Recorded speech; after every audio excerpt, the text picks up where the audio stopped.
Hello friends, today we'll discuss a question. The question is, which rock edict of Ashoka speaks of religious synthesis? This is from U.P.P.C.S 2022 question, and regarding this topic means the rock edicts made by Ashoka. One or the more question arises in the U.P.P.C.S examination. It's likely that it may be arising. So you must have a knowledge about the various edicts made by Ashoka.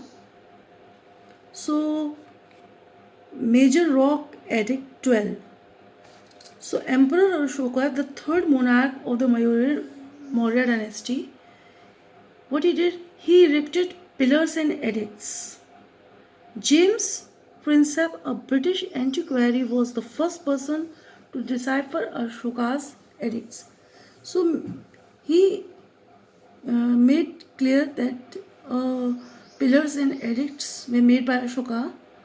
So 33 inscriptions have been marked, major rock edicts and minor rock edicts, and separate rock edicts and major pillar edicts, minor pillar edicts. So these were all made by Ashoka. So these are all the work of Ashoka. So now coming about the major rock edict. First I will tell you about the few important rock edicts and then I will tell you one by one.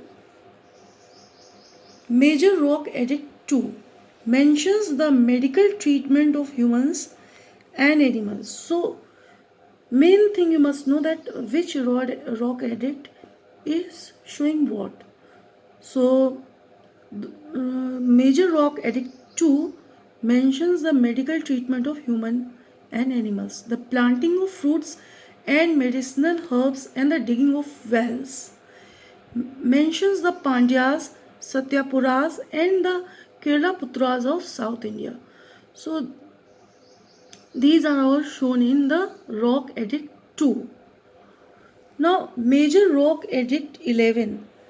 Dhamma is the best policy to follow, which includes respect for elders and concern for slaves and servants. So Rock Edict have emphasis on respect for elders and concern for slaves and servants, and it's also talking about the Dhamma means it's a rule, or you can say a policy, by following which a man is said to be moving on a righteous path.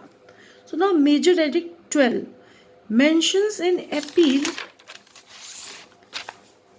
for developing tolerance towards all religious sects. So one should have a feeling of equality for all religious sects. So Rock Edict 12 tells about that. Now Major Rock Edict 13 mentions victory over Kalinga. You know that Ashoka got victory over Kalinga. So on Rock Edict 13, victory over Kalinga is inscribed there. Now inscriptions are about Dhamma, Prakrit form Dharma. So Dhamma, what is that? It's a Prakrit form for Dharma. Dharma means dharma. In Hindi you can say it. Now literally means the universal law or righteousness or social and religious order.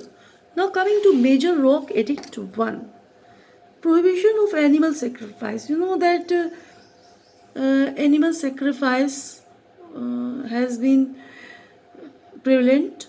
So he said that animal sacrifice should be prohibited. So it is inscribed on Major Rock Edict 1st.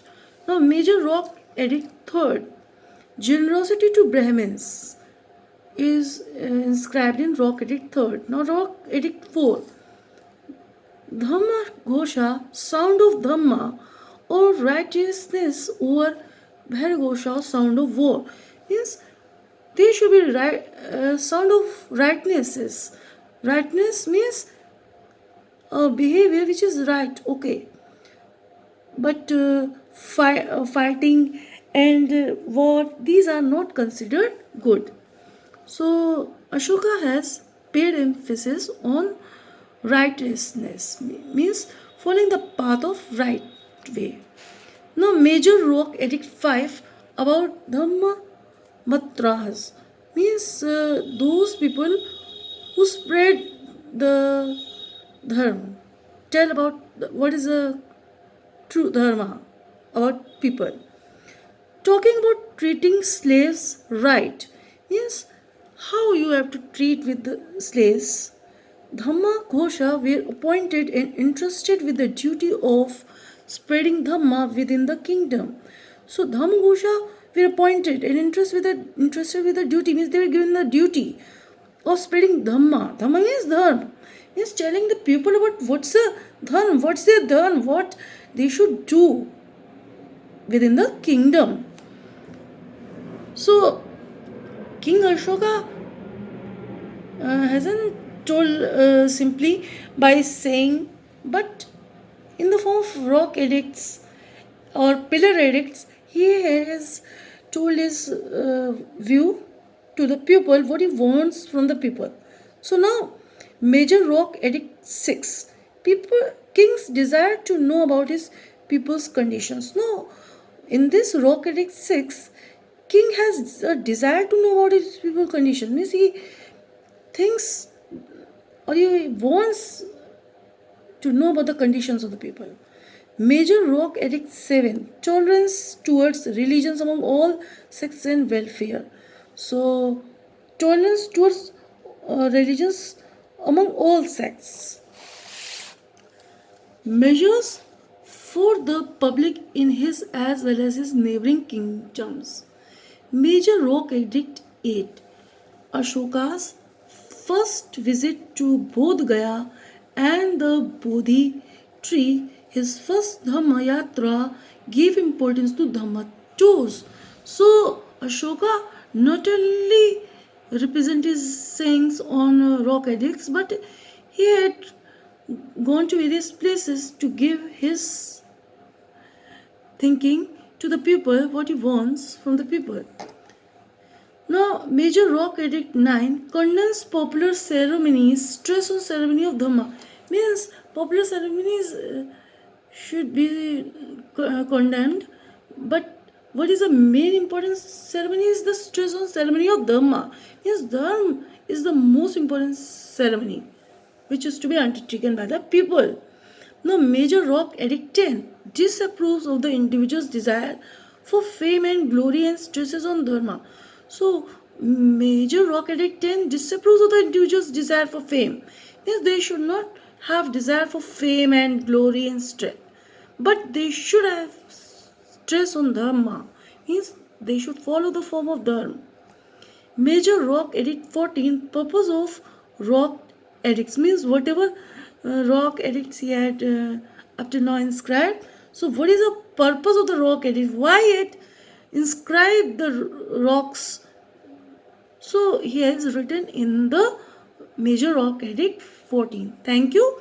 In the next video, I'll tell about the major pillar edicts, which is also important for U.P.P.C.S examination.